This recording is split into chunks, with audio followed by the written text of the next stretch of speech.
Good afternoon, everyone. Esther, Colin, I can see you. Eden is in here. Dr. Mumbi is here as well. I can see Phoebe is as well here.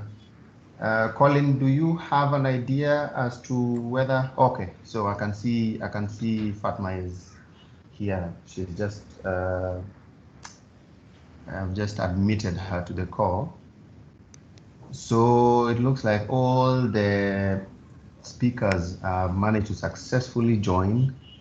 If you don't mind, you can just say hi so that we can hear you and get to know whether we can communicate effectively. And maybe just a few instructions in terms of when any of the other speakers is presenting, we would humbly request that we have our microphones on mute. I will issue instructions on the chat, but we will also issue instructions as soon as we kick off to just let everybody know that they can raise their hand if they need to ask a question. They can put, no, they can actually, what they can do is they can actually type their questions on the chat so that we can actually get them through to the speakers who can then be able to answer them after each of their sessions and later on after we wrap up the whole webinar. If there's anyone who has any questions or clarifications in terms of what we spoke about yesterday and with Fatma this morning and overall just any issues regarding the logistics around the webinar, just feel free to ask. That's why we are here at this time before we kick off the webinar at exactly 2:30. Hi everyone, this is Fatima. Hi Fatima. Yeah, so Victor, I shared the updated version of my presentation. I wonder if you got it. Yes, Fatma, that's received. I've lined it up. It's the one you will be using. Okay.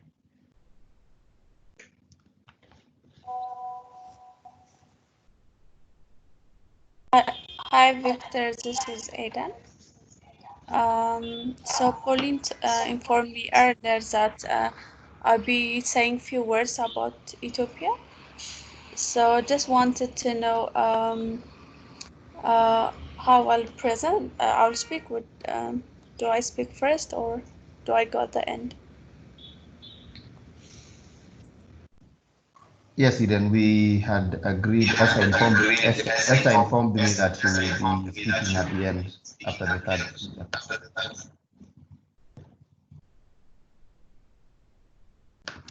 Sorry, I didn't hear that. Sorry. At the end, did you say? Yes, Esther informed me that she will be speaking at the end. Okay. Hi everyone. Victor, maybe you can just outline once again the flow so that you know Eden is also aware where she comes in, because we put this we put this together in lieu of the presentation that was to be done by Melat. Okay, Pauline, let me give you a run through. So in terms of the speakers, the flow is such that we'll have an introductory statement or an intro to the program that will be done by Pauline, our team leader.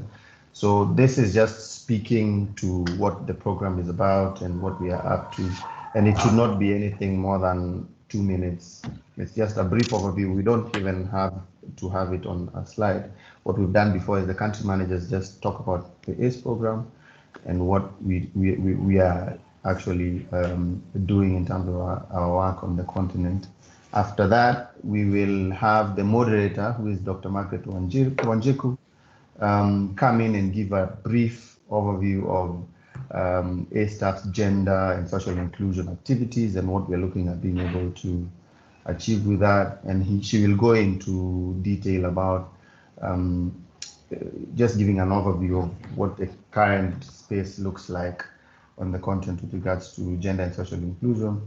And then she will then proceed to call the speakers starting with Fatma Mauzo, who is the country manager for Solar Sister in Tanzania, who will then give her presentation. Each presentation we have provided for 20 minutes for everything. That is an introductory piece for 3 minutes, the presentation itself for 12 minutes, and then a conclusion for another 3 minutes before we give the speakers each about a minute or two to respond to 1 or 2 questions rising from the participants. This is because some of the participants may not have enough time to be here throughout and may want to really ask an important question after a speaker has presented. And then she will be followed by Phoebe Makungu. And then the last speaker will be Dr. Mumbi Mashera. And then after that, Eden, then we will call upon you to just say a few words with regards to what we have already discussed and the context in Ethiopia.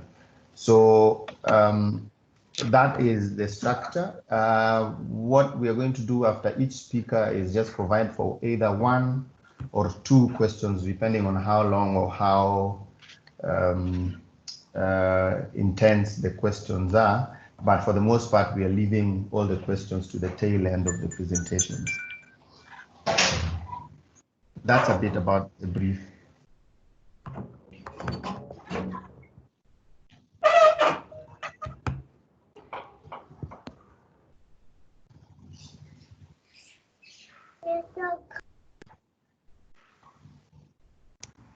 Okay, thanks, Victor. So maybe the other speakers then can just say a word of hello, just so that we are sure that we can hear you clearly, because there was a bit of feedback at the start when we just started. Hi, Hello, everyone. everybody. Oh, sorry. Go ahead. Hi. Yes, I'm Phoebe Makungu, and also Victor, I sent you the revised, just a small revised revision I made. I'm very sure you got it, and I'm happy to be here. I hope everyone is hearing me. Yes. Yes, we can hear you. Thank you. Okay. Hi, Hello, everyone everybody. again.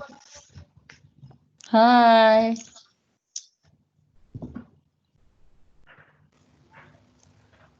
Please go ahead. Okay. Hi, everyone. Yeah. I'm Fatma Muzo from Tanzania Solar Sister. Happy to join you today as a speaker. Okay. Great. And hi, everybody. This is Margaret, Gender and Social Inclusion Advisor for the A staff. I hope you can all hear me. Thank you. Yes, we can. Hi, everyone. This is Hi. Mumbi. Hi, hello. Mumbi Mashera. Yeah, it's nice to meet you. Sorry, yesterday I lost my connection, but I think this time I'm fine. Thank you. Welcome, Dr. Okay. Maybe a quick one, Victor. I wanted to check on any of the presentations that you have on the screen, if I can try to like run and see, you know, when you give control to see how that works. Can I request control?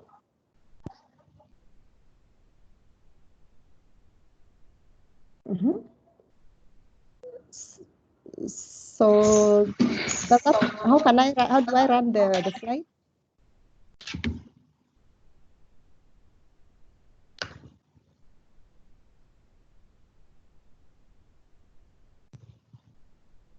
Victor? I have provided you control, Dr. So just try and control it from your end.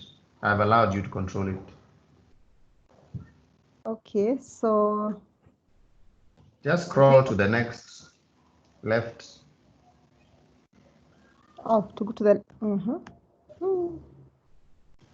No, it doesn't seem to move.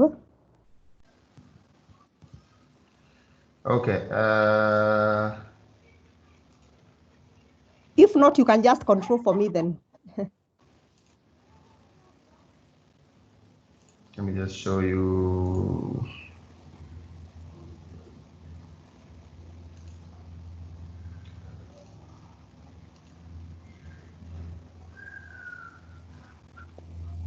So you can try again. The arrow to the right, just move the presentation if you want. After you accept, you have to accept control. It's showing me stop control, so that means I'm in control, right? Yes. So, okay. Ouch, no. Maybe I'm clicking the wrong thing. You're supposed to just use, yeah, there you go. Okay. You have control. Ah, okay. All right, perfect. Okay, excellent. Thank you. All right, that's good. Thank you. So you can do that. You can do it. If you have any challenges, you can let me know and I'll be more than happy to. Yeah, I can move it. Awesome. Thanks. Okay. So we are just about to start. We are going to be starting in 2 minutes. So I would request that for all those who have their microphones on and are not going fast, we mute our microphones. And I will call upon Pauline to be on standby to just give a brief about the program, and then invite Margaret. And then Margaret, just before you invite the speakers, there's one just simple instruction I would want to issue with regards to Slido so that people can download it and we can have a chance to actually just run a small poll during the webinar. So before you invite the speakers, just bring it back so that I can actually just take them through that little experiment of downloading a Slido, and then we can proceed to the first speaker and the rest of it. But Victor, you'll be running the slides, right? Yes, for the rest of you, I will. It's just the moderator who has requested to run her slides for now. Okay.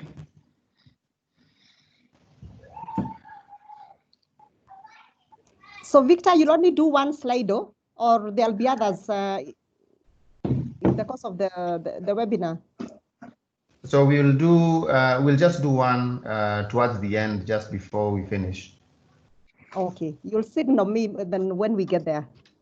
Yes, I can. What we intended to do more than one, but yeah, there's a bit of a challenge there. So we'll just do one towards the end so that people can actually just respond to all the.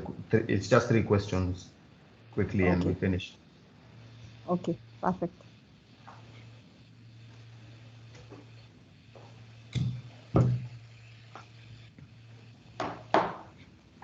So we are strictly now at 2:30. So I would call upon Pauline to go ahead and introduce the program to us and invite the moderator so that we can get on with today's webinar.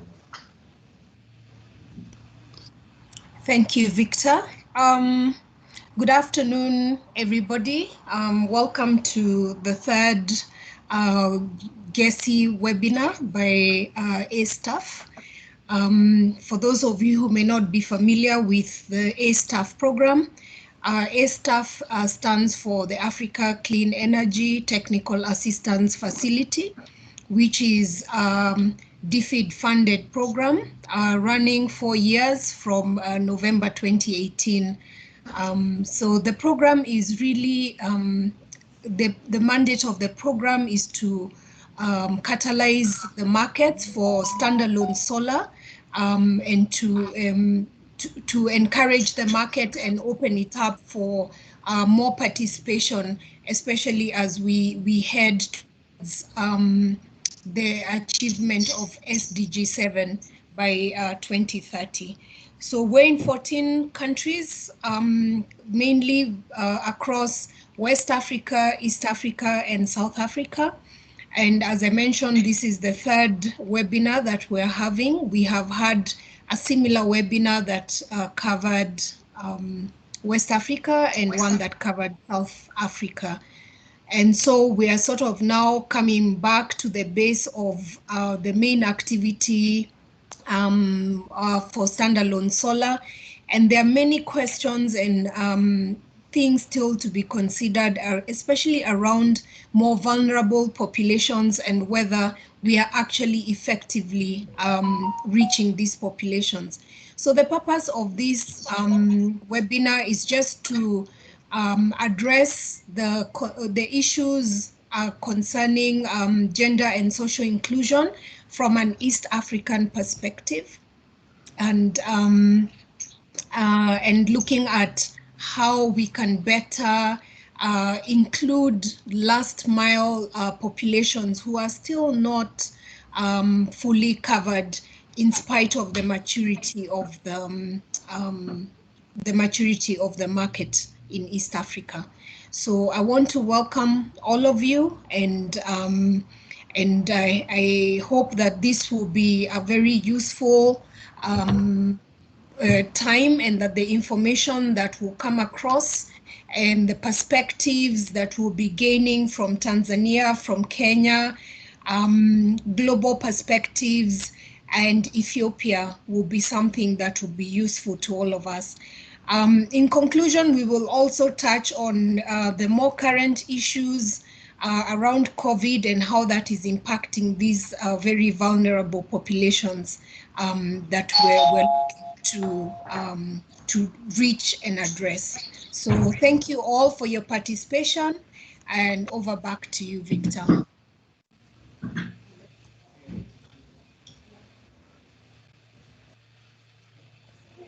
Okay, so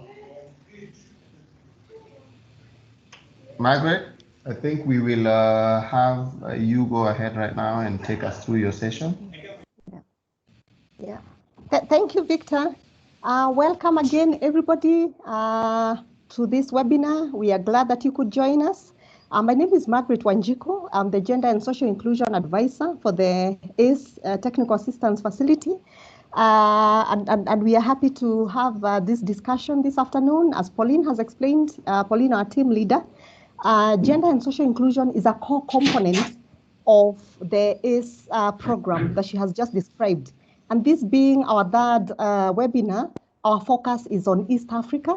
And we are keen to, first of all, share with you our big picture, our perspective in terms of how we approach gender and social inclusion, but also zero in to some of some case studies that we've had from around the countries around this region, and some of demonstrating what works and what seems to be going well, and also where we need to draw greater attention.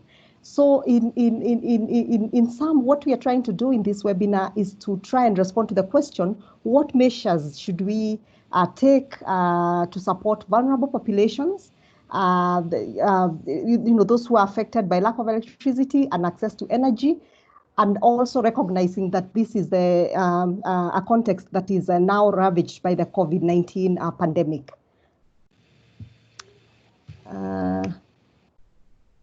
Yeah, so with me, several speakers. Maybe to just give a bit of background, my areas of specialization is gender, governance, in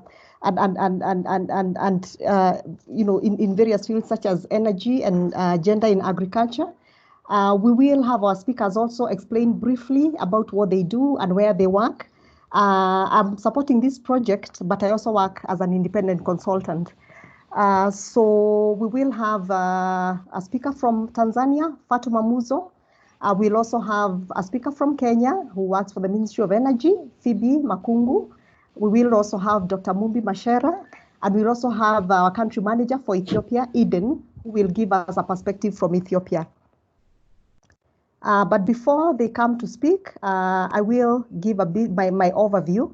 So we will discuss, as I've mentioned, gender and social inclusion issues in off-grid solar in the Eastern African region. While doing this, we'll try to interrogate what this means in the context of COVID-19. We'll also explore how gender and social inclusion can be integrated in off-grid solar from the perspectives of different players. And these the key players in the industry would be the government, of course, which sets the policy agenda. We have the private sector who have invested heavily in various steps of the supply chain in the solar industry. We have the financiers. We have the non-government organizations that are playing different roles.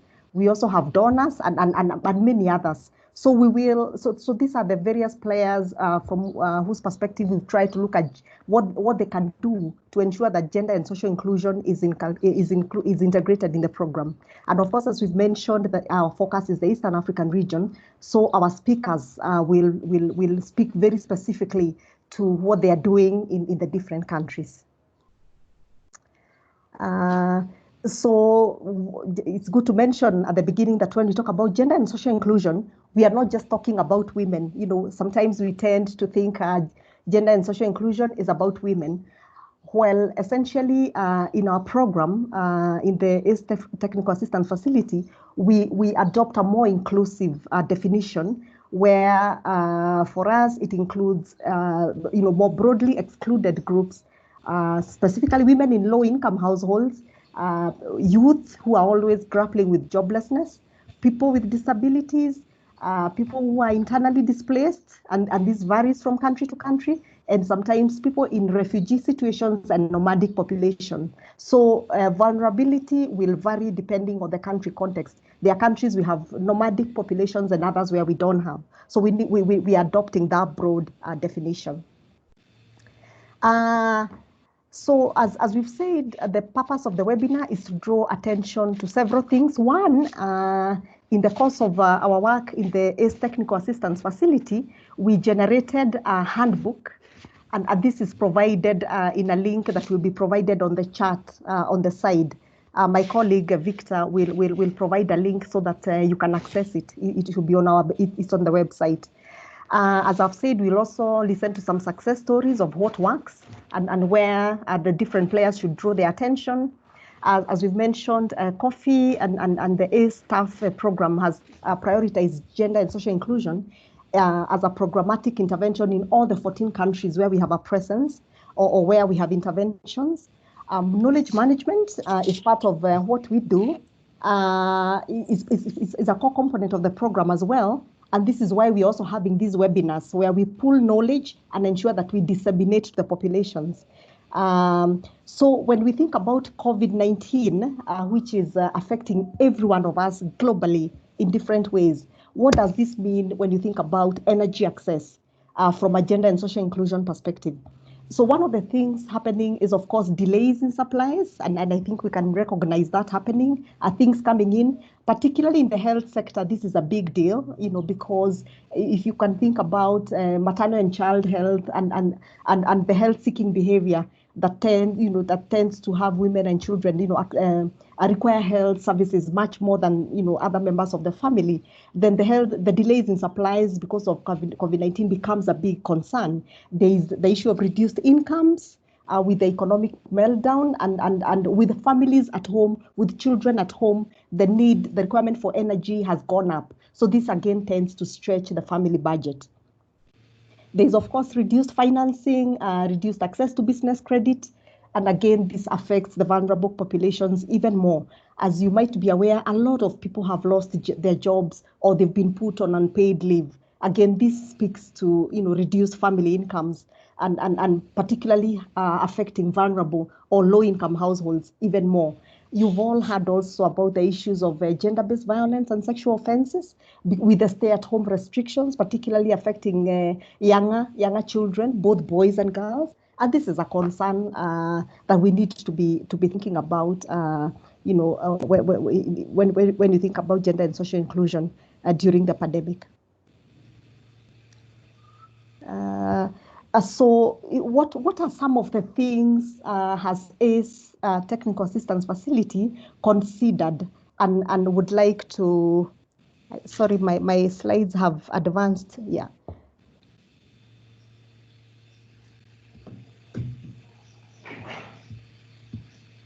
Okay, Victor, you would help me with the slide 6? Thank you. When we look at these players that we've talked about, the government, the private sector, the investors, and the non-profits as the core players in the industry, we have considered a few, and are highlighting in this slide a few of the things we feel they can do to enhance gender and social inclusion in the off-grid sector, standalone solar, so to say. The government, I think you'll agree, is one of the biggest players in this. Not just in setting the policy agenda, the energy policies, gender mainstream policies that we'll hear from one of our speakers, but also in availing data. When you have data, particularly data that is disaggregated by gender, by age, by disability, availing this kind of data to the players creates the scenario or paints the picture in terms of where the needs are, what the affordability and access patterns are. So this is critical, and this is one of the things that the government contributes. The government, including the government of Kenya and other governments within our region, have also championed social protection programs in different fields, and we continue to feel that energy safety nets can also be plugged in the social protection agenda of the government. As one of the strategies also to achieve SDG 7, leave no one behind in accessing energy. Also, tariff exemptions can be considered. We are happy that Parliament yesterday removed the tax that was to be levied on LPG gas. That is one of the things. But when you think about off-grid solar, tariff exemption is also critical in reducing the cost per unit and therefore making affordability easier for families. When you think about the private sector, again, as another player, in the off-grid supply, the private sector is investing in different fields. It would be in manufacturing, it would be in distribution, sales, recruitment and pay, and of course, providing employment for staff. So the private sector, we are saying, would need to also have a gender and social inclusion lens in this to ensure equality in access to the opportunities, be they employment opportunities, and so on. Also recognizing that some of the, in some of these roles, certain gender, for example, women play a very important role in extending supply, sales, distribution to the last mile because of their informal networks. So again, we try to encourage the private sector to have this lens, even as they recruit and to do placement in the various supply chains. Also innovating financing to ensure that the vulnerable can be able to purchase. We are not talking about free off-grid solar products. We are talking about affordability, even for the lowest of income and daily wage kind of families. Then we also have investors and donors who are putting in money into the industry to ease the work of the private sector, to standing in the gap where the costs are high.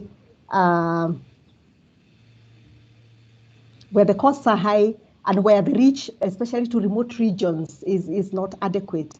So in terms of incentives, in terms of also capacity development for the private sector, to also accept and appreciate the gender and social inclusion perspectives, and also encourage them to explore partnerships with government on the social protection to cater for the extremely vulnerable. And we also have the non-profits. This could be non-governmental organizations. It could be research organizations that are funded to undertake advocacy or to even lobby with government so that the policies and regulations are more cognizant of the needs of the vulnerable populations. And of course, capacity development for vulnerable groups, including people with disabilities, in solar entrepreneurship, so that we can also begin to look at off-grid solar as a source of income and economic empowerment for the vulnerable communities. So these are the perspectives that the Technical Assistance Facility is looking at when you think about off-grid solar. Next slide, Victor, kindly.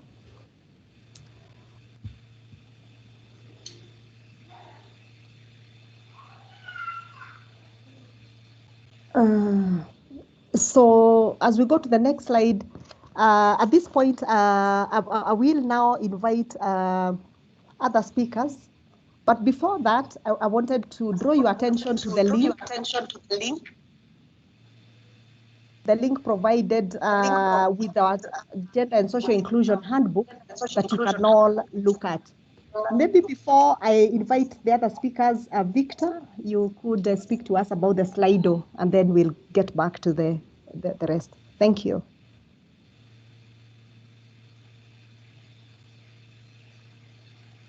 Thanks, Mary. Thank you for the, thanks, Margaret. Thank you for the quick overview. I just want to issue just a slight instruction on how to download Slido, and then we can proceed with the rest of the presentations. What we would like is to get some slight feedback from all those who are attending the webinar today. And with that, I think I would just request for a quick minute here. So for those of you who are using your laptop, you can go to the Google Chrome or any other web browser that you're using and just download Slido. The name of the app is, oh no, you click on search for Slido, which is SLIDO. And once you get to the site, you will see to the left of your screen something asking you for an event code. And so what it will ask you is to join as a participant. For those of you who are using your laptop, you can enter the code that you're seeing on the screen, which is 89245.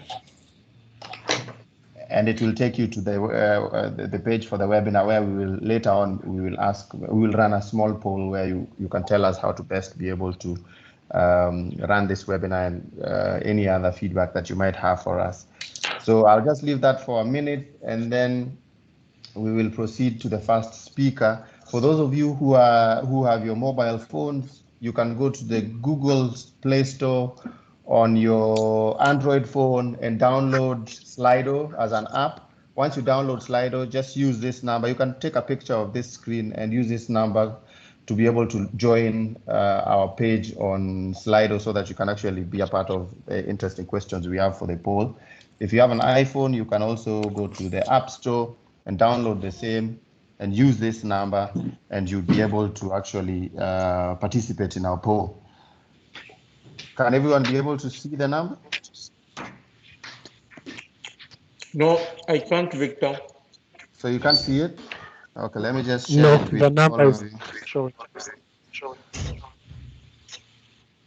So this is the Slido, that's the spelling for Slido, which is SLIDO, and the number is there. I'll just put this on the chat as well, so that we don't have to keep you all for too long, and so that everyone else can just get it. I'll put it with the link on the chat as well. Okay, so we will go on to our first speaker for the, who is Fatma. Thank you, Victor. Hi, everyone. My name is Fatma Muzo. I am the country director for Solar Sister Tanzania since 2013, where I started working with Solar Sister from the scratch when they introduced the program in Tanzania. I started alone, but up to now, as I'm speaking, we are in 30 districts across Tanzania, and we have been able to recruit 2,500 entrepreneurs in Tanzania, of which 80% of them are women. And we also have a total number of 45 staff, of which 95% are female. Slide, please, Victor. Yeah, so I'll go to the short introduction about the Solar Sister. Solar Sister is a women-led and women-driven social enterprise which bring clean energy access to underserved communities in sub-Saharan Africa.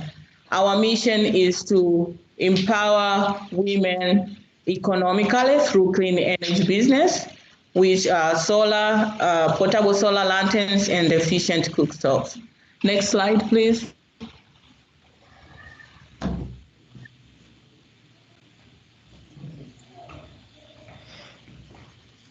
Our target beneficiaries are women. Though in order to get women, we also have some men. We have to include and involve men in order to get our target beneficiaries. So we have 80% of our beneficiaries are women, and 20% of them are men. So you can see we have women entrepreneurs, of which they support. They are our last mile distributors, and they deliver the clean energy products to their customers. And even when it comes to the employees, most of our staff are women, and a few of them are male.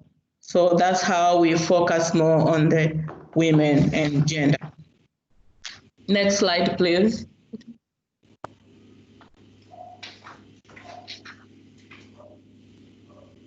Next slide, Peter. Yeah, so I'm going to talk a bit about our supply chain. We are the last mile distributors, but how our supply chain works, it starts from the manufacturers. We have a partnership with different manufacturers.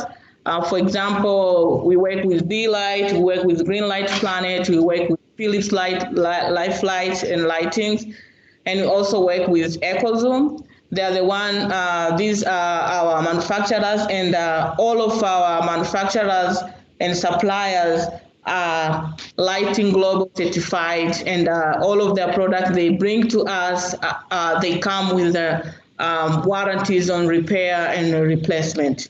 And from the manufacturer, they supply the product to the Solar Sister headquarters, and the Solar Sister, through their field staff, we supply the products to our women entrepreneurs, who we count them as our last mile distributors. And these entrepreneurs, they sell the product to their communities, which help them to earn income. Next slide, please, Peter.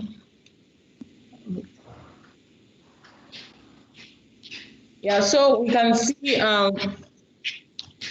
there are several challenges which face communities with lack of access to clean energy. For example, if we talk about the economic burden, you can see there are expensive and low quality energy services and high spending on cookstoves due to low efficiency. So most of people, they use kerosene lanterns, and others they use firewood for cooking, which are more expensive and not efficient. And when it comes to the health challenges, most of the available sources of lighting and cooking are harmful for the human being. Since they come with smoke, like you can see in that picture, the woman is cooking, but you can see the smoke. The smoke there, which is harmful for their health and the respiratory systems. And when we go to the environmental challenges, we can see the fetching of firewood and cutting of trees. They cause massive deforestation challenges. Next slide, Victor, please.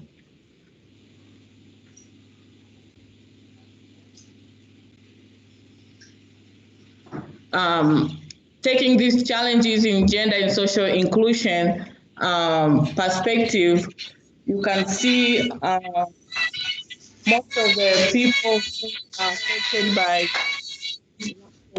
clean energy, lack of clean energy and efficient cooking sources are mostly girls and young women. So you find most of the girls, they spend most of their time in fetching firewood instead of studying and doing the home activities. As a result, especially girls often have to study after dark unless they have available sources of solar lights or electricity. And mostly, consequently, you can find girls and young women face a high school dropout rate, and disadvantages educational and economical. This happens especially in rural areas. Most girls don't go up to the high schools because they spend most of their time for the home activities. Next slide, please. So as part of the Solar Sister program, since 2013 of our operations, we have been operating under several projects, and we have been undergoing through several challenges. And one of the challenges was the capital and purchasing power for the consumers on how they can afford to buy the products. So Solar Sister, in cooperation with BRAC and Philips Lighting, we partnered and designed the program, which is called the WeSolve project. So the overview of the WeSolve project, in short, the WeSolve means Women Entrepreneurship Solar Value Chain for Economic Development in Tanzania. And this program is a 4-year project aimed at tackling 2 major issues affecting women, which are unemployment and access to light. The project, as I said, is in partnership between Solar Sister and BRAC and other stakeholders. So in this program, you see Solar Sister, our role is to train, support women to deliver clean energy to rural communities, and BRAC Microfinance Institution offers microfinancing services through the product loan. And the solar lighting suppliers come here is different solar companies that offer high quality, reliable and safe solar lighting solutions. For example, Sun King, D-Light, Philips Life Lighting, and EcoZoom are the ones which support us with the supplies for the products. And WeSolve programs aims at improving over 206,000 households that are off-grid. Next slide, please. So I'm going to share Solar Sister Energy Ladder. You can see we have varieties of products, starting from the portable solar lamps, we have cook stoves, we have the phone charging, and we have the home system. So our aim is to reach all classes of people, and even for those who cannot afford, like the low-income earners, they can even afford to buy the portable lanterns, which are cheaper, around $4 to $5.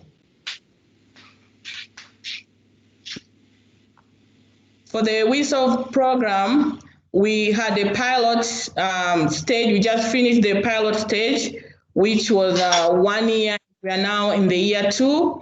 And currently we are in 9 branches where BRAC operates and the Solar Sister operates. So in the map, you can see we are in Arusha and Tanga, but with the plan of expanding to more 20 branches as part of the objective for this project.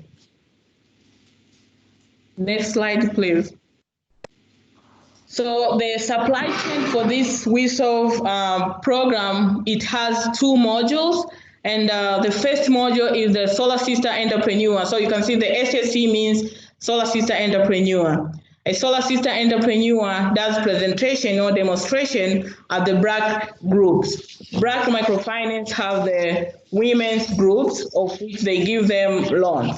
So through this partnership, the Solar Sister Entrepreneur will go do the demonstration at the BRAC group, and the interested BRAC member will register for a solar light loan. And after that, the loan will be issued to a customer through BRAC. So the customer will get the chance to choose the product from the following suppliers whom we are in agreement, Philips, Sun King, EcoZoom, and D-Light.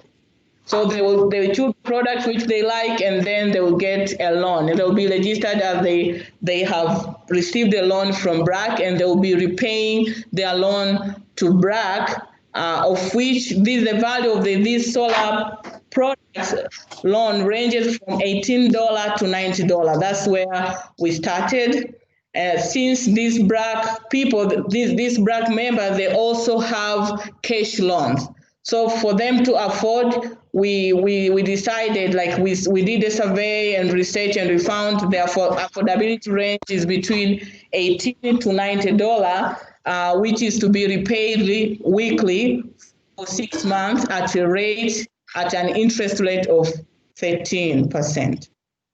And another module for this program is the Solar Sister Entrepreneur now does the presentation to their communities. They will look for the customers within their communities, their neighbors, their friends. And after that, the interested people will form a group. Those people within their community who will be interested to get a solar loan, who were not able to buy the product on cash, and now they're interested to get a solar loan, they will form a group, and they will receive a loan from BRAC again. Next slide, please.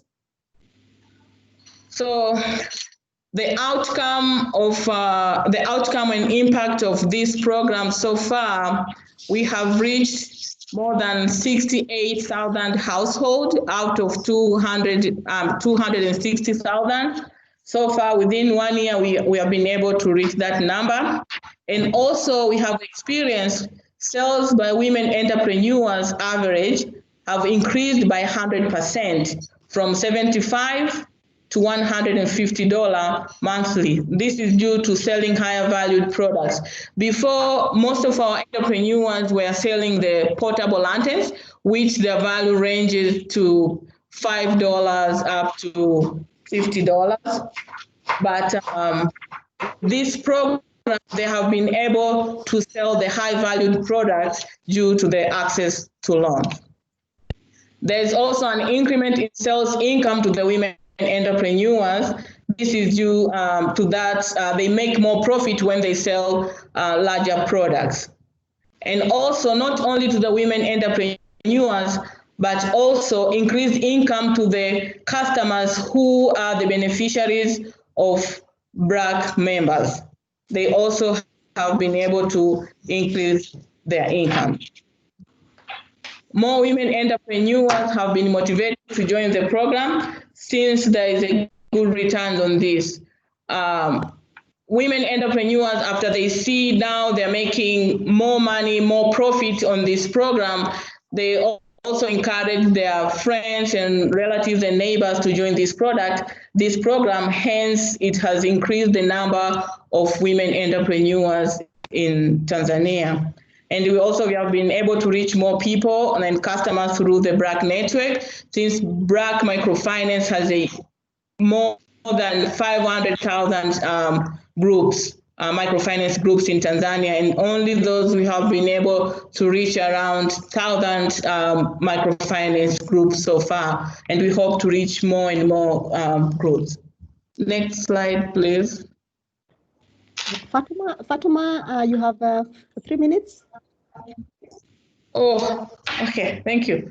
So children, especially girls, can now spend more time when studying at night since they have a safer and brighter light.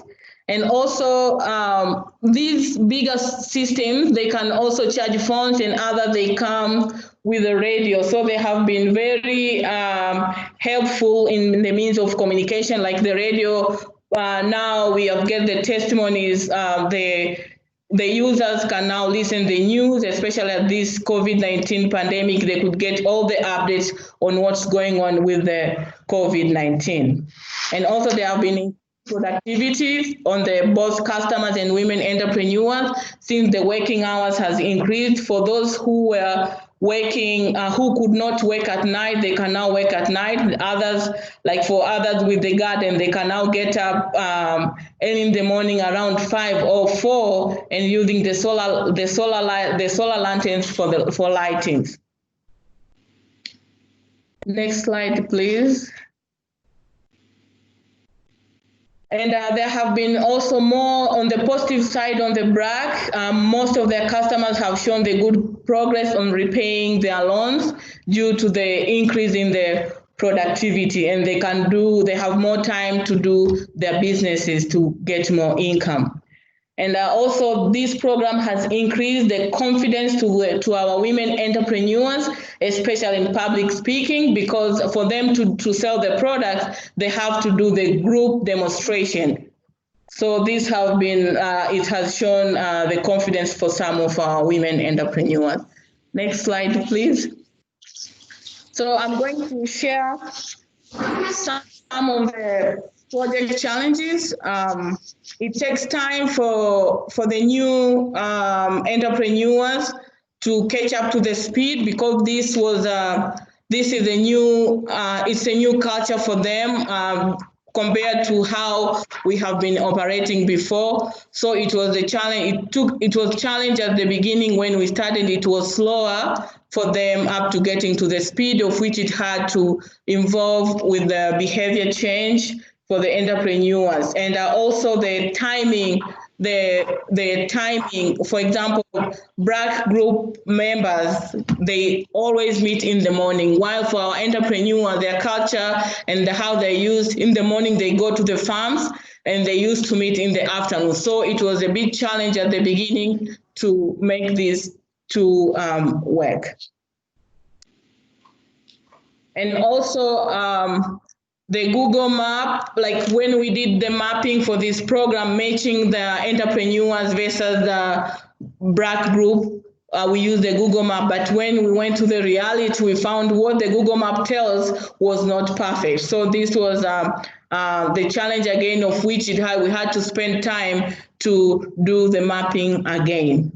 And also the distance and cost of transportation for the entrepreneurs was one of the challenges, but they could, at the beginning it was discouraging, but later on they adapted it through the training which we gave to them.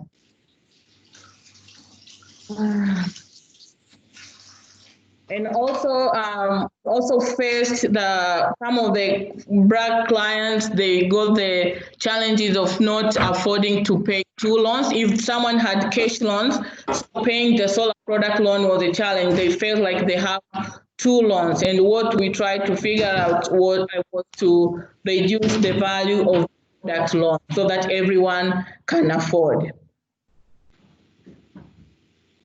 And also in the areas which in the peri-urban areas, you find solar is the second choice. So you find most of the customers are reluctant, and we are still experiencing the decision making on the women. So most of the women and customers, whenever they wanted to buy the product, they have to consult their husband, of which you find the decision making takes longer, of which was still affecting some of the women. And COVID-19 pandemic, as Margaret shared before, it also affected this program, since there was a reduced income everywhere, and we had to pause this program because there was no in-person meeting and public meetings. So we had to pause the program, and we are resuming this program in July. So everything was paused, which affected most of the women entrepreneurs, but the good thing, they had to go back to their cash business, selling on cash, though it has compared to this whistle. So the lesson learned for this program, as I shared, Google Maps do not reflect the actual distance. That's what we found. And most of the BRAC microfinance groups tend to be closer to town, where most of our entrepreneurs are far away from town. So they had to travel, and we had to go through some negotiation. So solution include recruitment of new entrepreneurs from within BRAC microfinance groups. That's one of the solutions which we applied before. And also, Solar Sister added new BDA to the project to support recruitment of the new entrepreneurs who live close to town. And as we know, most people like cash loans than product loans. So whenever we issued this, where at the beginning when we introduced this program, they were asking, would it be possible for me to get a cash and then I go buy the product? So many people are more interested to get cash loans. Yep. Thank you. Okay. I think this is done. Am I within time? Yeah, thank Okay. you. No, you went over a bit, but it's okay. Thank you very much, Fatuma. I think it's very interesting to hear the case study from Tanzania and the experiences that Solar Sister is having in Tanzania. I was particularly intrigued, by the multi-stakeholder approach with the We Solve program, where different players are coming to the table. So I'm looking at the charts on the side, and I don't see a question. So as we wait for your questions to come, Fatma, I think we can move to the next speaker, and we'll keep an eye on the chat so that we can respond to those as we go, as they come. I'll be online on the Slido. Okay. Okay, thank you. So our next speaker is Phoebe. Phoebe, take it away.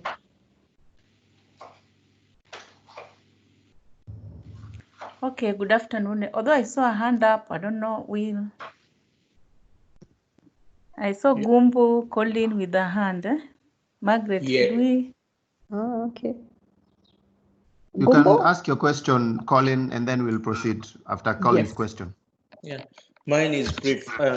Fatma, I can see what Solar Sister is doing and what also We Solve project is intending to do is more to empower entrepreneurs.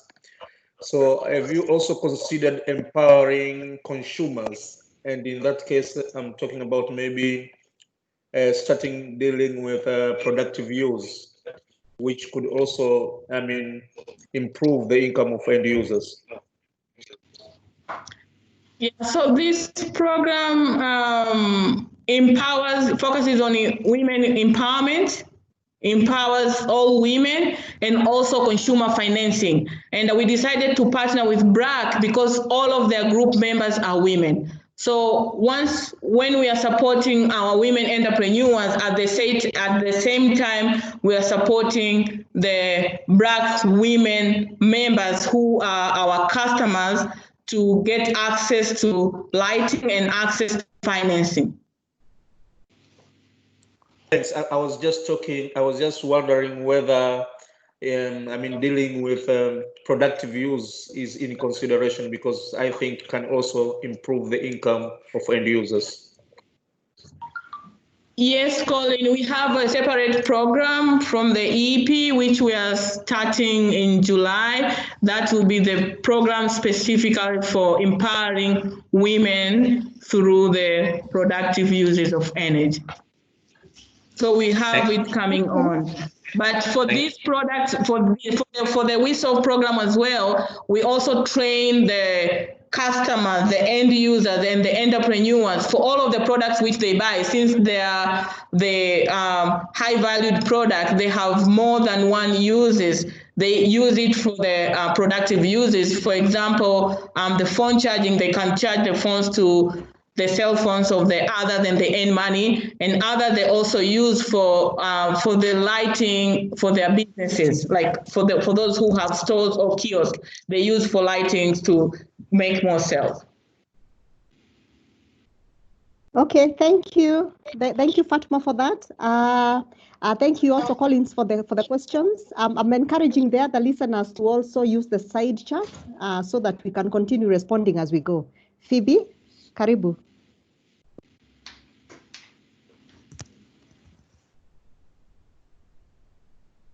Okay. Okay, thank you. Good afternoon, everyone. My name is Phoebe Makungu. I work in the Ministry of Energy, Kenya, as the Deputy Director, Gender and Development. I'm here to share about the gender policy we developed, but I can just say that Kenya has set a target to promote access to clean energy, and we are saying that we want to achieve universal access to energy by the year 2022. And this is anchored on our development flagships of the Vision 2030 and the Sustainable Energy Development Goal number 7. And through that, the ministry has come up with various policies, strategies, and projects that are geared towards accelerating access so that we are well powered by that time. So it is against this background that we felt we needed to have inclusivity in access. It's appreciated that the country has made tremendous effort in promoting access, but we needed to know how inclusive are these programs and projects when we are promoting. We needed to make sure the ministry implements these projects in a gender inclusive manner. So it's against this that we developed the gender policy. But the starting point was why we needed to have this policy, the importance of the justification and the process. So I'll just quickly take you through the process through which we went through in developing this policy. We started by conducting an audit. And the audit, we did a gender audit, and it showed the following gaps. It was clear that the policies and programs were gender neutral. So in most cases, you may implement a project, but if it is not gender responsive, you find it may not impact the beneficiaries the way the country wants. We also found that there is inadequate gender disaggregated data. As you all know, data is very important, and when you have a disaggregated data, a clear gender disaggregated data, it supports, it assists in making informed decisions, especially when you are taking a policy direction. And then there was gender inequality in energy-related technical education. Obviously, energy is an infrastructural sector, and it is actually a technical sector, and there's generally an imbalance, and this starts right from the institution, the learning institutions, and payment. There is a general imbalance in support of male gender. And so most of our interventions actually are just going to go towards promoting more women to take up active participation in the sector because it is male dominated. And then there was inadequate gender sensitive monitoring and evaluation. Monitoring and evaluation was not very responsive. And it's against this that we felt we needed to articulate our issues and take an institutionalized framework in addressing a gender balance in terms of having an inclusivity and gender responsive interventions.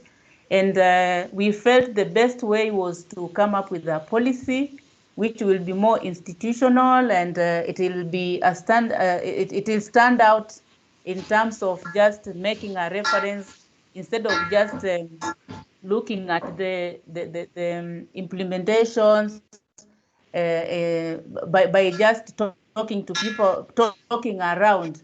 So we sat down and agreed that having a policy framework is much more sustainable than just articulating the issues through meetings and memos and all.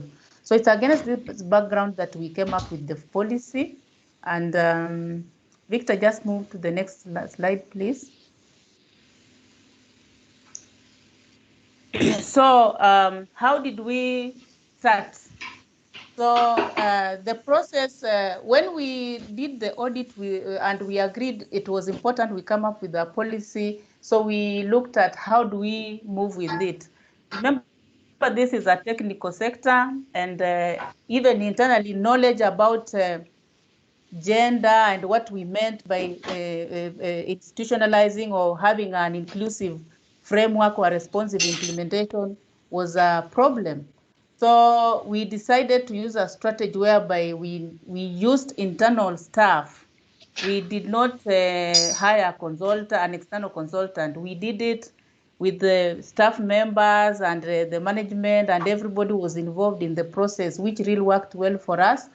So we picked staff from all sections of the ministry and the state corporations. We brought everybody on board, and every state corporation and staff ministry departments were involved in the process.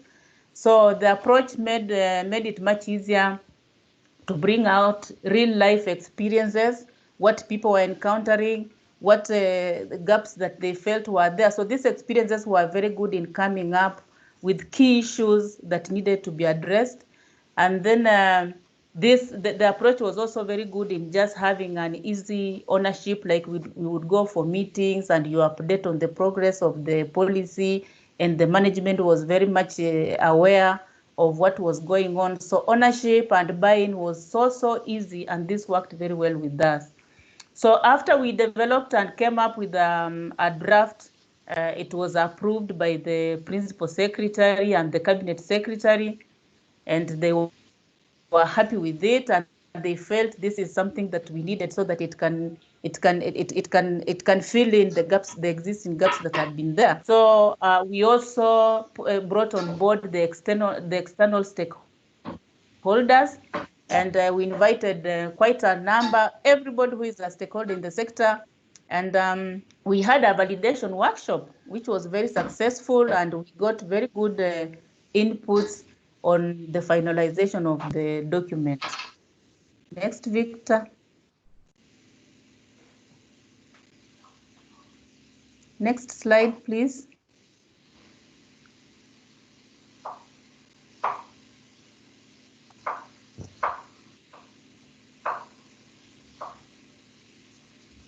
So now what was the purpose of the policy? What did why did we come up with this policy? We felt that the policy sought to ensure equitable recruitment, placement, and deployment of qualified women and men in positions of decision making. As I said earlier, it is largely male dominated, specifically in the technical sector sections.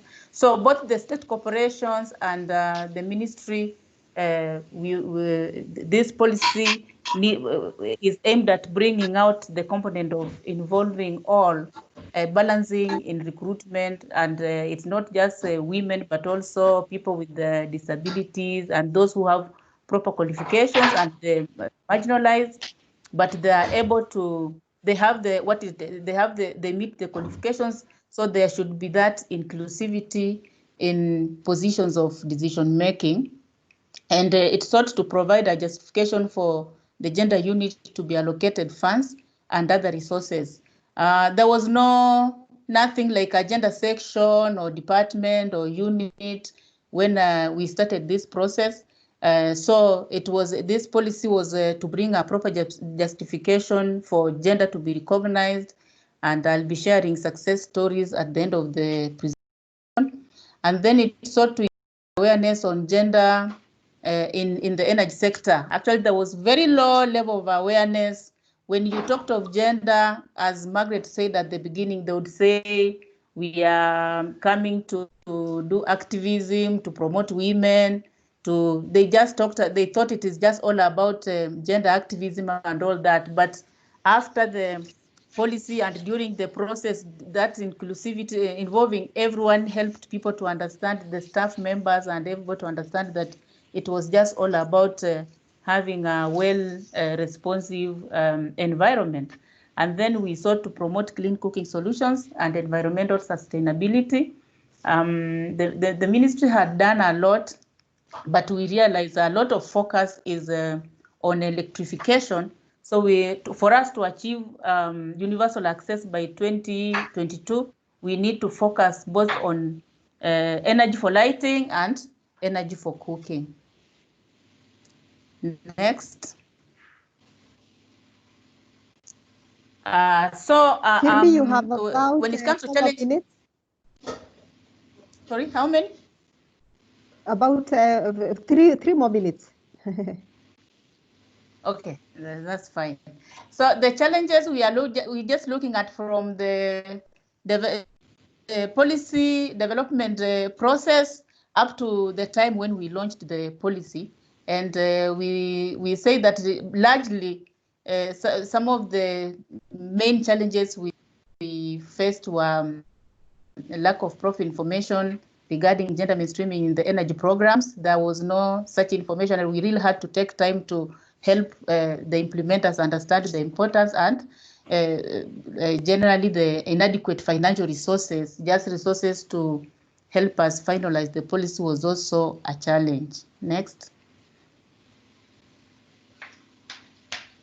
Yeah, so we were able to launch the policy, we finalized, and at the moment we are on the implementation process.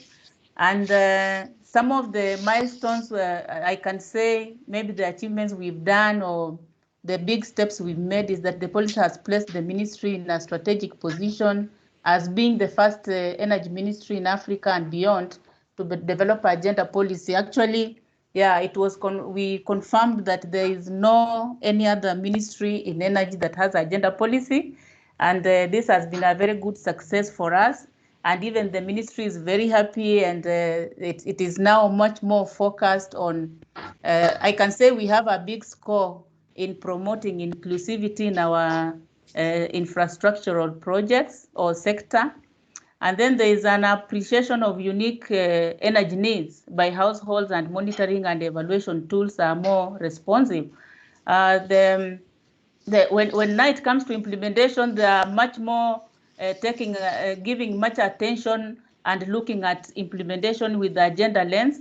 And the minister now appreciates the important components of inclusivity and gender responsiveness in the projects.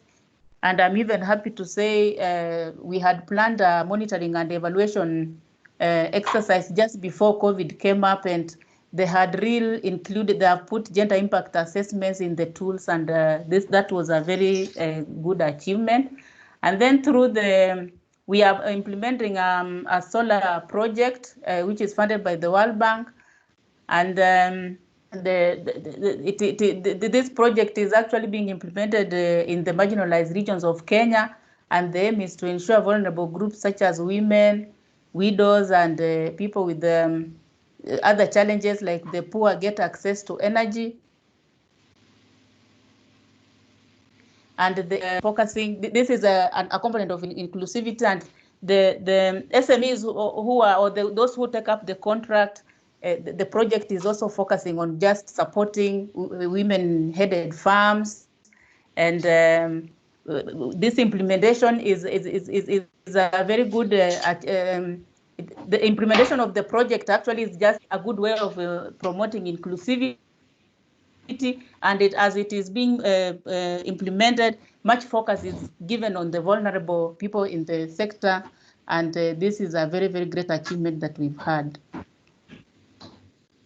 Next. Yeah, and then the ministry has planned sensitizations to encourage the youth, PWDs, and women to take up to do business in energy. We are saying that we don't want them to just benefit. We don't want women to be beneficiaries, but we want them to play an active role in distribution of energy. And we have an initiative that is access to government procurement opportunities. And we are encouraging more women and youth and even PWDs to come up and take up this opportunity, because funds are just set aside for firms in this special category to do business in energy.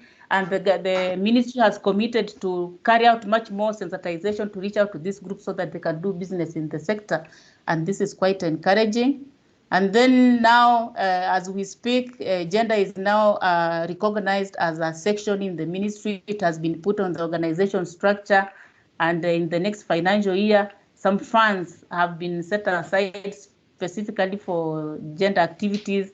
The funds may not be a lot, but this is just a very good indication that there's that appreciation, and the policy has had a major impact in just bringing out gender issues. And this is really a good achievement that we can say the policy is going to be much more institutionalized, and it will be recognized along other policies and programs in implementation, so that there's more focus on inclusivity in the energy sector, and specifically our ministry in Kenya. Next. Okay, thank you very much. That's all. Okay, thank you very much, Phoebe, for your very clear presentation. Noting that the gender policy for the Ministry of Energy is a first of its kind. I think that's a big achievement. I think it's also, it's also notable when you mentioned that we are also aiming at having, vulnerable populations have agency and be active energy entrepreneurs and not just consumers or recipients. I think that is very interesting. I'm looking on the side chat, Phoebe, and I can see some questions around what challenges you experienced, whether there was any resistance, as you are generating the policy. And others also recognizing and appreciating that Kenya has made that achievement. Maybe you could respond to those quickly. Okay, I'm not okay. Generally, Phoebe, was there any resistance to using internal resources? Well, I can say that we lucky. We have a very, very supportive management. Management means the principal secretary and the CS who make decisions on resources. They are very, very supportive, and they welcomed the idea. But the major challenge we had was that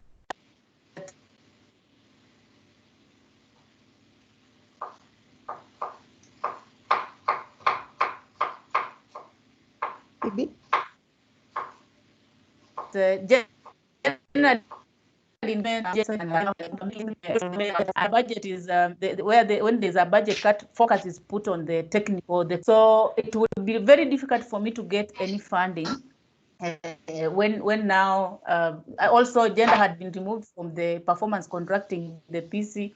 So they would focus on what was in the performance contracting and what is technical. So you'd find we were hardly getting any resources. But I'm very grateful to our partners. We had partners in the sector who really took up and supported us, so that we would go back to them for financial resources, and they would support our activities. Even the launch was supported by partners. But generally, I can say there was goodwill, only that the resources were limited. Okay. Great. There's another question there, Phoebe, about whether there's a work plan to implement the policy. Yes, we have a work plan. Actually, we have a full implementation framework, which we developed together with the policy. And if we could mute our phones, please. Please, please mute. Yeah, so we have when you look at, actually you can access the policy through our website, and you will see we have a clear implementation framework, which key activities that we need to work on to implement, and we came up with an action plan. And right now, we have actually organized dissemination. One of the key activities is the dissemination of the policy to our stakeholders. And we had planned to have the dissemination meeting workshop on 29th of March, but then COVID came in and we got stuck. Otherwise, we have a very, very clear implementation framework, which we are following, and we are very, very committed to it. And I just encourage everybody, if you go to the Ministry of Energy website, you'll get a copy of the policy. Mm-hmm. Okay, thank you very much, Phoebe. I'm also noting someone mentioning that Kenya Power and Lighting Company has a good gender policy. I guess when the ministry sets the gender policy agenda, the benefits are sector-wide. I think when also you mentioned about gender impact assessments to monitor the implementation is something that we could pick up quickly. So thank you for that. I think as we continue monitoring the questions on the chat, we will welcome our next speaker, who is Dr. Mumbi Mashera. Karibu, Daktari.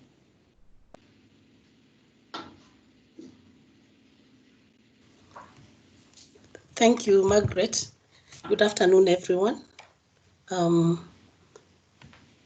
would like to express our gratitude as Energia to Africa Green Energy for inviting us to make this presentation. So I'll proceed, Victor.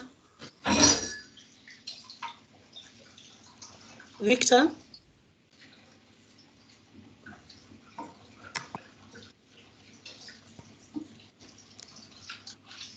Next slide, Victor. Okay, I'll give a brief introduction to Energia, the international network on gender and energy. Energia was founded in 1996 as an institutional-based network geared towards mainstreaming gender and energy work in developing countries. As you can see from the map, Energia has presence in almost all the continents, and Energia believes that projects, programs, and policies that explicitly address gender and energy issues have better outcomes and improve the livelihood of entire communities. By involving women in development, delivery and use of modern energy, sustainability and adoption rates of these services are enhanced. Energia is a multi-country and multi-partner, has multi-country and multi-partner programs spanning 18 countries in Asia and Africa. Next. Next, please. We lost you there, Dr. Mombi. If you could repeat that last sentence. Okay. The last point, I was just emphasizing that Energia has multi-country and multi-partner programs running in, sorry, I don't have the slide right now. Victor? Okay, 18 countries in Asia and Africa. Next. Next slide. All right, thank you. Currently, Energia has several ongoing projects, but I'll just outline the four most prominent: the Women's Economic Empowerment Program, the Gender and Energy Advocacy Program, the Gender and Energy Research Program, and the Gender Mainstreaming Program. Now, on the fourth program, the Gender Mainstreaming, let me just mention that Energia has supported very key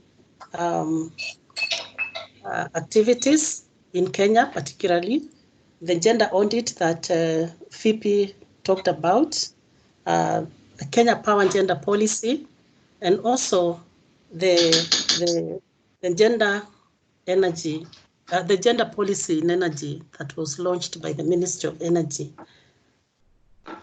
So, next slide, please.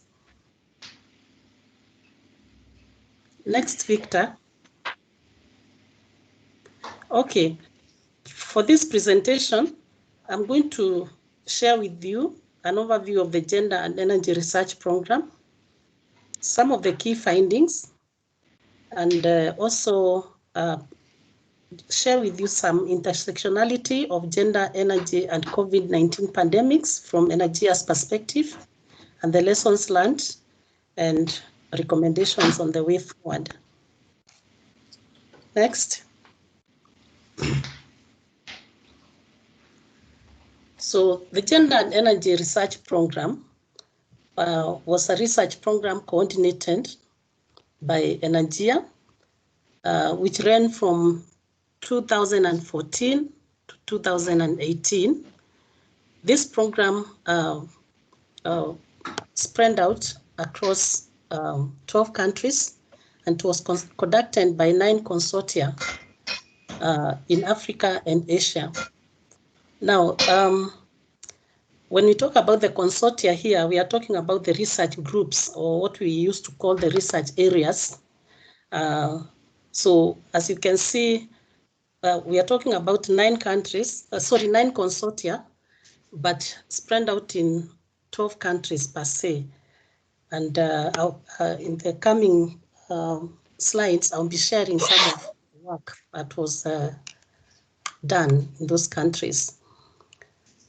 But also, it's good to note that the final reports from each of the research projects are now available in the form of a synthesis report, which presents overall findings and policy implications on the website that is provided on the slide. Next.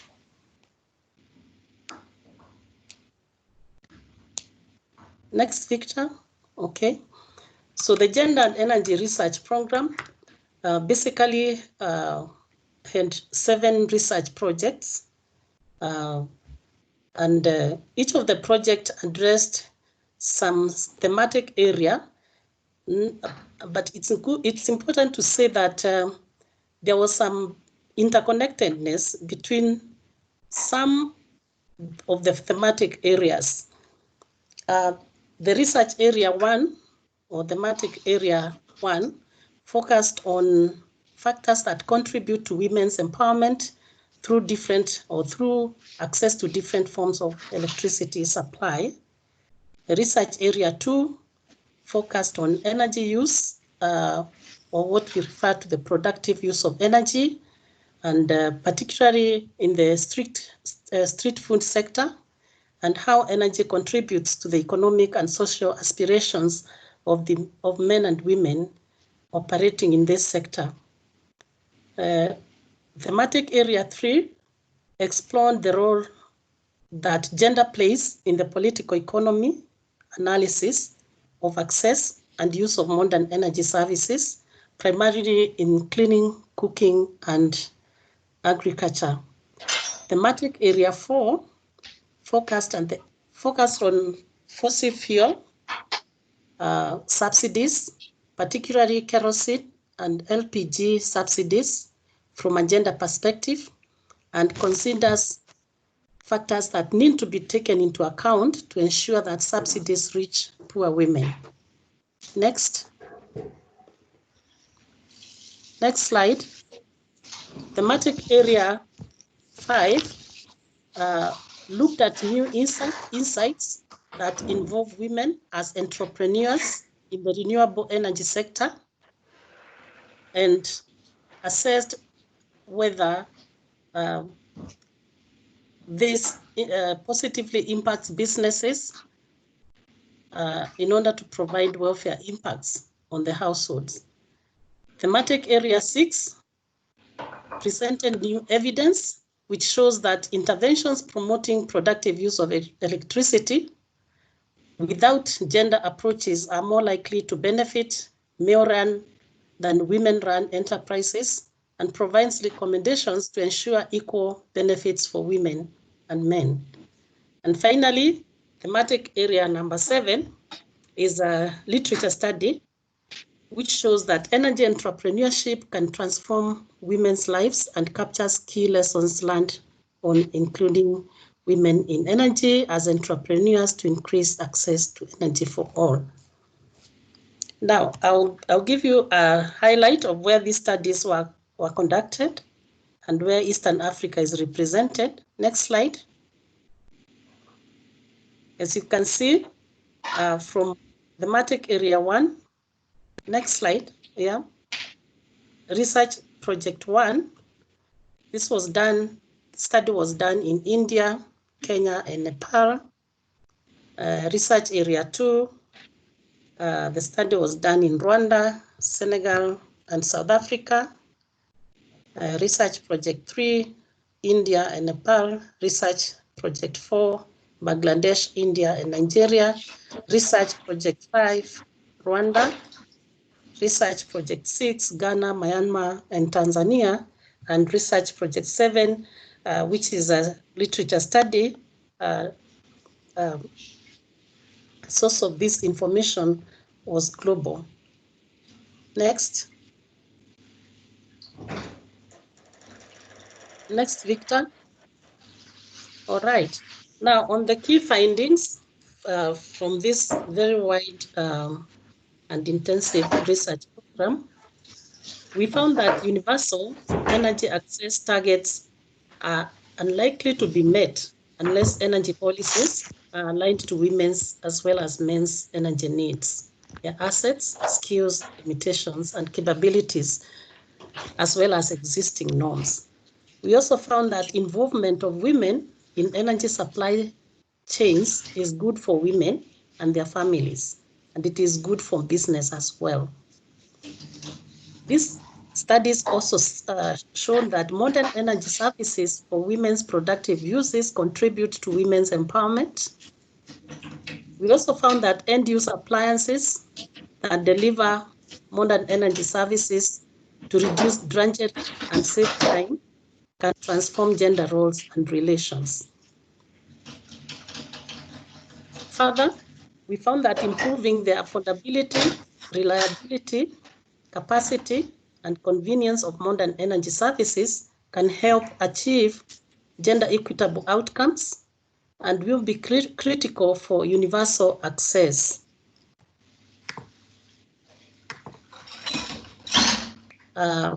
We also found that engaging political processes can help women access modern energy services and change gender norms. Next.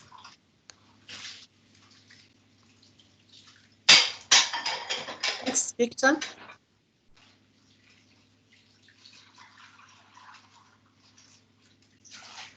Okay. Okay, next I'll look at the gender and energy at center stage in COVID-19 battle. Now, there are some very specific linkages between the research that Energia facilitated in the 7 studies that I've mentioned and the implications that we have or we are seeing in the COVID-19 scenario. For example, Energia recognizes that women are on the front lines of the coronavirus pandemic. For example, women need modern and affordable energy to keep up the fight and support the recovery to make their communities and businesses more resilient for the next pandemic. Before COVID-19, women were doing 3 times as much unpaid work and domestic work as men, including household chores and cooking, both unpaid and invisible. This is according to the UN, but at the moment, we are looking at how unpaid work in the homes is increasing due to social distancing practices, school closures, and homeschooling, heightened care needs of older and sick people, and more cooking being done at home. Energia also recognizes that energy and appliances are required for all these tasks. So now looking at this, or looking at what is unfolding, it is important to emphasize that all stakeholders, need to readdress the emerging, the previous and the emerging needs, energy needs of women from the household level, community level, and even national level, as we are going to see in the next slide. Next, please. Dr. Mumbi, you have 2 more minutes. Okay. For example, we are looking at female energy sector employees and women energy entrepreneurs. Again, this is an area that has been impacted by COVID. The world of work is profoundly affected by a global virus pandemic, including the energy sector. In as much as we know that clean energy is pivotal to providing essential services to people, and so are the frontline workers in the sector. Therefore, keeping both male and female employees safe is a priority with their different hygiene and safety protocol needs and home responsibilities. Next. Okay, there's need to mitigate gender vulnerabilities that are intensified by COVID-19.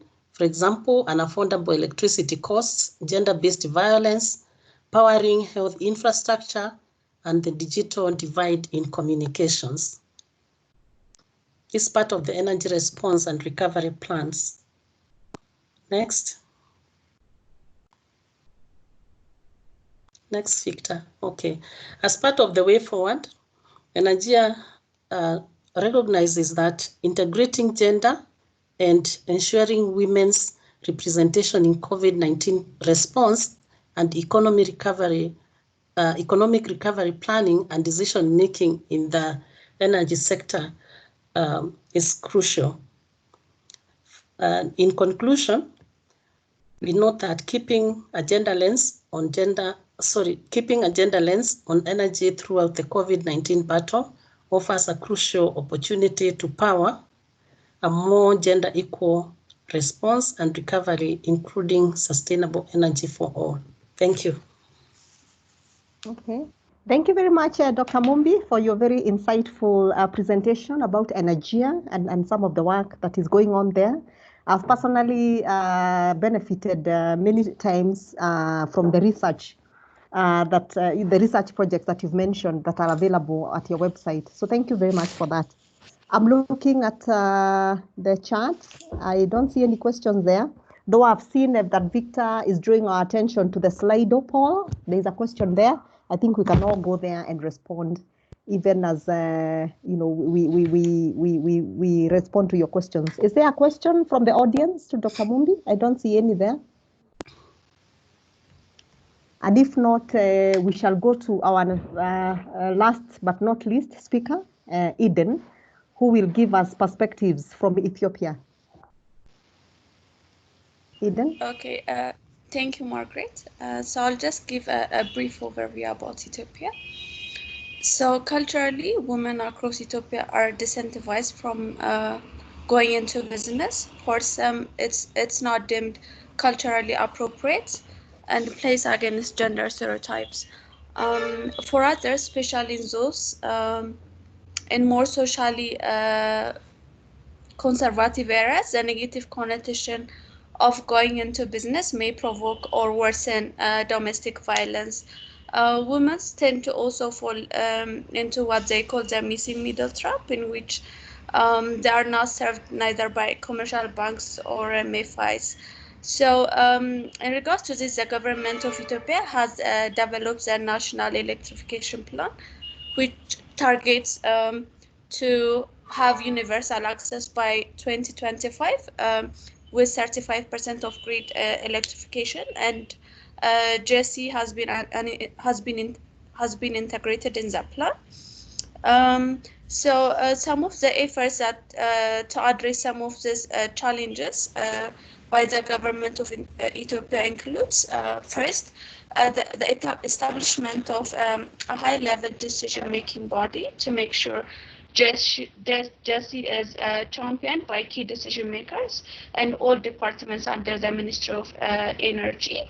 Second, banks and MFIs have also started providing Sharia-compliant financing, like Oromia and Amara cooperatives. Here in Ethiopia, we have large Muslim community and nomadics, and we have large regions or what you call counties like Somalia and Afar region who have benefited from this financing. The other one is recently the Development Bank of Ethiopia to attract women borrowers. They have lowered the collateral requirements. Normally, the Development Bank of Ethiopia provides finance to companies, and for women entrepreneurs, they have lowered the collateral requirements. Because of this, so far 7 female entrepreneurs have benefited from this. Development Bank has also organized women entrepreneurship training with different government stakeholders, mainly with Ethiopian small and medium enterprise. And this training was given at regional level as well. Government has also set up what we call here female sales networks at regional level. In Ethiopia, we have 9 regions. As you know, Ethiopia is a very big market. One of the projects was done with Care Ethiopia, and within that just project, 500 female entrepreneurs have benefited from the program. The other project government of Ethiopia have designed is what they call the youth enterprise. It started first with one region where they provided trainings to the unemployed youth so that they can be involved in the distribution, sales, and promotion work. Just in that region, 500 youth benefited from that program. So the youth enterprise plan has now created over 2,000 jobs in Ethiopia. The last one is under the Ethiopian National Electrification Plan, government aims to provide subsidy to vulnerable communities through the country's productive safety net program, PSNP, and also a result-based financing and minimum tender subsidy. This is designated to provide incentives for private sector penetration in deep rural areas. And they have targeted 1 million households with a total investment of $133 million. So to highlight some of the challenges at a policy level, the NEET plan doesn't have a clear implementation plan and doesn't show how these programs like the RBF is going to be implemented. Because of that, it has been challenging for development partners to design a program that aligns with the national plan. It will also it would have also have private companies if they could know the detail about this subsidy tender so that they can be involved. The second challenge at policy level is, as mentioned earlier, there is limited gender disaggregated data. So we don't have data like on energy needs and constraints of socially excluded groups, particularly women youth and vulnerable groups entering the solar market. When it comes to female entrepreneurs, some of the challenge is because of lack of forex to import products, there is limited distribution by women entrepreneurs and limited sales as well. There is also a lack of access to finance and faced challenges. So female entrepreneurs face challenge to raise enough capital to stock up longer term sales. The other one is a low literacy level of women. Sometimes this makes it difficult to provide technical training by government and other stakeholders. The last one is also cultural restriction. Most projects target married women, and it makes it more difficult to break cultural barriers in decision making. So to address some of these challenges, the ASAP program in Ethiopia is working with the ministry, different government departments, and the industry association to improve the energy access for vulnerable groups at policy and enterprise and consumer level. Thank you. Great. Thank you very much, Eden, for your presentation on Ethiopia.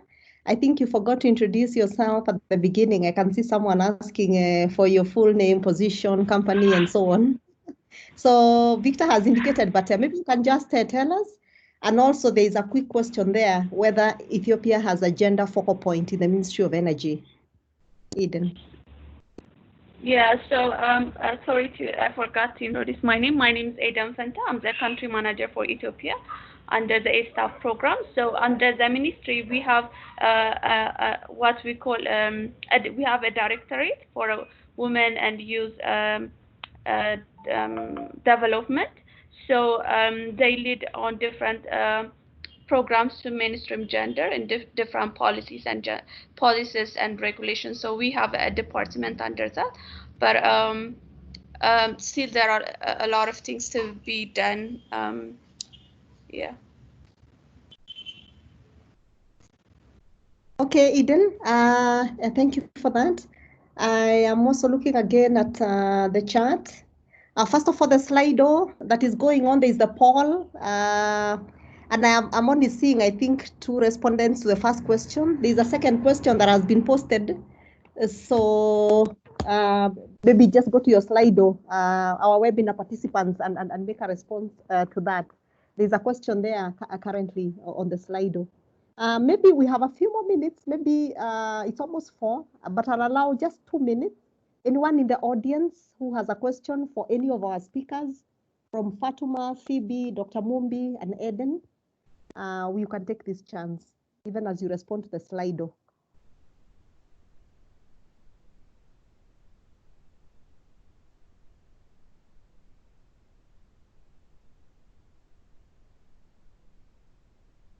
Looks like we have no other question. But I can see Victor requesting us to take time and share feedback about the webinar. We want to make this better and better. As we say, this is the third of a series of 3 on gender and social inclusion, and we'll have others in the future on other fields. So kindly give us your feedback. We'll appreciate it. Back to you, Victor. Thank you. Thank you very much, Margaret, and thank you to all our speakers. This has been very informative, very engaging, and we thank you all for your attention. We thank you very much for all the participants who took time to be with us. As our moderator has already mentioned, I'm receiving some feedback regarding the presentations as well as the format we're using, and maybe the last question that we have on the poll currently is on which topics you would like us to cover in future webinars. So please proceed to Slido, whether you're using it on your phone or on the web, and just share with us any ideas in terms of webinar topics that we would you would like to see us cover going forward. Apart from that, this webinar, I have a recording of the webinar and I have a list of all the presentations that have been made to us today. And so for those who will be seeking to get access to them, I will make those available through our website.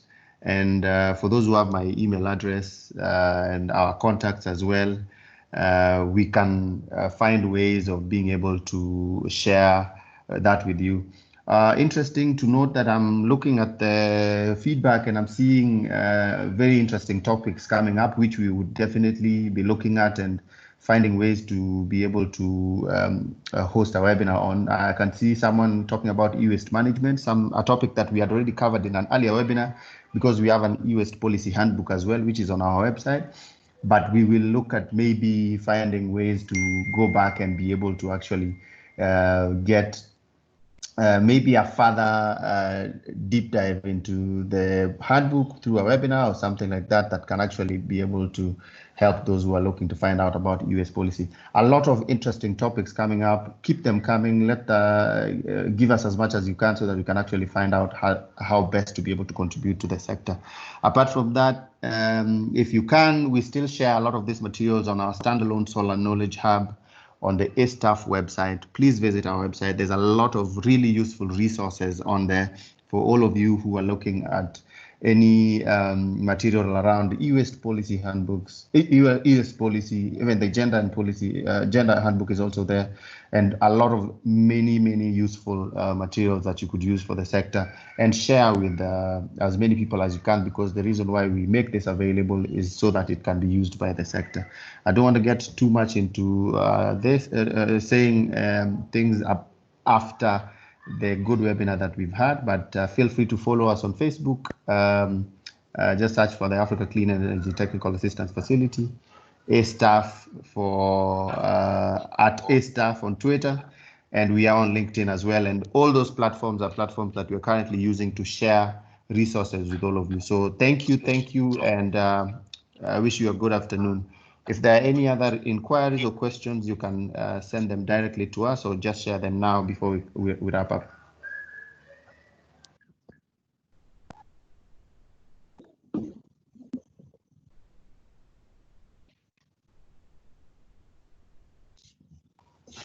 If there are no other questions or any comments, Margaret, I would ask that you close for us and release everyone. Okay. Okay, once again, thank you everybody for finding time to join us this afternoon on this webinar on gender and social inclusion. We have come, I think, to an end to the on the initial 3 series of gender and social inclusion webinars.